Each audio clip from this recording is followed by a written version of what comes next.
శ్రీమాత్రే నమః. శ్రీ మహాగణాధిపతియే నమః. అందరికీ నమస్కారం అండి. నేను మీ స్వర్ణవక్ మ్యాక్టవర్ ఛానల్. ఈరోజు ఈ వీడియోలో శ్రీ వరమహాలక్ష్మీదేవి అష్టోత్తర శతనామావళిని ఏ విధంగా పఠించాలో ఈ వీడియోలో తెలుసుకుందామండి. చదవలేని వారు ఈ ఆడియో వింటూ కూడా పూజ అనేది చేసుకోవచ్చండి. ఒక్కొక్క నామాన్ని చదువుతూ అమ్మవారికి పువ్వులతో కానీ, అక్షంతలతో కానీ, పత్రాలతో కానీ, కుంకుమతో కానీ పూజ అనేది చేసుకోవాలండి. చదవలేని వారు ఈ ఆడియో వింటూ మనసులో ఓం అనుకుంటూ అమ్మవారికి పూజ అనేది చేసుకోండి. శ్రీ లక్ష్మీదేవి అష్టోత్తర శతనామావళి ప్రారంభ. ఓం ప్రకృత్యై నమః. ఓం వికృత్యై నమః. ఓం విద్యాయై నమః. ఓం సర్వభూతహితప్రదాయై నమః. ఓం శ్రద్ధాయై నమః. ఓం విభూత్యై నమః. ఓం సురభ్యై నమః. ఓం పరమాత్మికాయై నమః.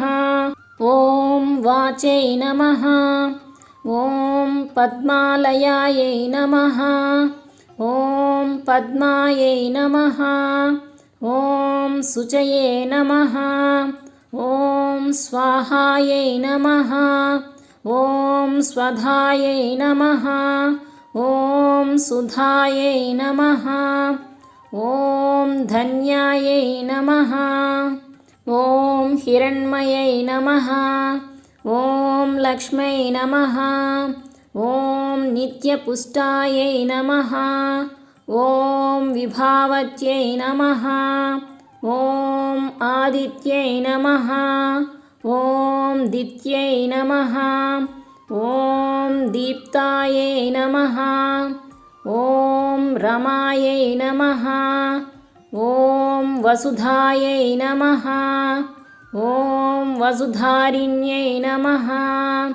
ఓం కమలాయై నమః. ఓం కాంతాయై నమః. ఓం కామాక్షై నమః. ఓం క్రోధసంభవాయై నమః. ఓం అనుగ్రహప్రదాయై నమః. ఓం బుద్ధే నమః. ఓం అనఘాయై నమః. ఓం హరివల్లభాయై నమః. ఓం అశోకాయై నమః. ఓం అమృతాయై నమః.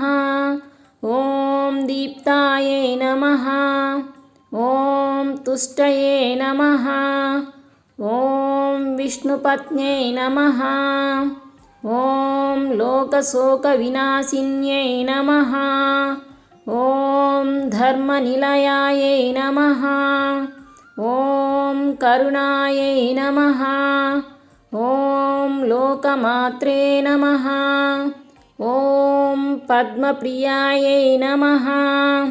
ఓం పద్మహస్తాయై నమః. ఓం పద్మాక్ష్యై నమః. ఓం పద్మసుందర్యై నమః. ఓం పద్మోద్భవాయై నమః. ఓం పద్మముఖే నమః. ఓం పద్మనాభప్రియాయై నమః. ఓం రమాయై నమః.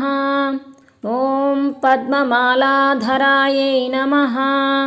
ఓం దేవ్యై నమః.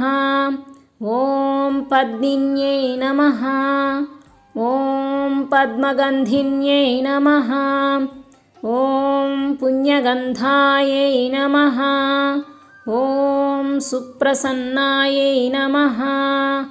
ఓం ప్రసాదాభిముఖియై నమః. ఓం ప్రభాయై నమః. ఓం చంద్రవదనాయై నమః. ఓం చంద్రాయై నమః. ఓం చంద్రసహోదరై నమః. ఓం చతుర్భుజాయై నమః. ఓం చంద్రరూపాయై నమః. ఓం ఇందిరాయై నమః. ఓం ఇందుశీతలాయై నమః. ఓం ఆహ్లాదజనన్యై నమః. ఓం పుష్ట్యై నమః. ఓం శివాయై నమః. ఓం శివకత్యై నమః. ఓం సత్యై నమః. ఓం విమలాయై నమః. ఓం విశ్వజనన్యై నమః. ఓం దారిద్ర్యనాశిన్యై నమః. ఓం ప్రీతిపుష్కరిణ్యై నమః. ఓం శాంతాయై నమః. ఓం శుక్లమాల్యాంబరాయై నమః. ఓం శ్రియై నమః. ఓం భాస్కర్యై నమః. ఓం బిల్వనిలయాయై నమః. ఓం వరారోహాయై నమః.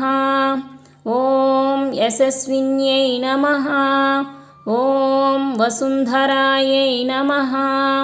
ఓం ఉదారాంగాయై నమః. ఓం హరిణ్యై నమః. ఓం హేమమాలిన్యై నమః. ఓం ధనధాన్యకత్యై నమః. ఓం సిద్ధై నమః. ఓం త్రైణసౌమ్యాయై నమః. ఓం శుభప్రదాయై నమః. ఓం నృపవేశగతానందాయై నమః. ఓం వరలక్ష్మ్యై నమః. ఓం శుభాయై నమః. ఓం హిరణ్యప్రాకారాయై నమః. ఓం సముద్రతనయాయై నమః.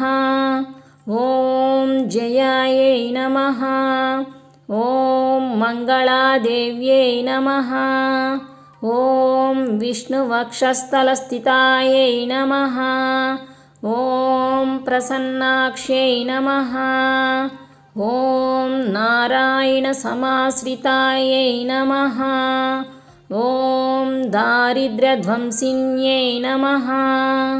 ఓం సర్వోపద్రవవారిణ్యై నమః. ఓం నవదుర్గాయై నమః.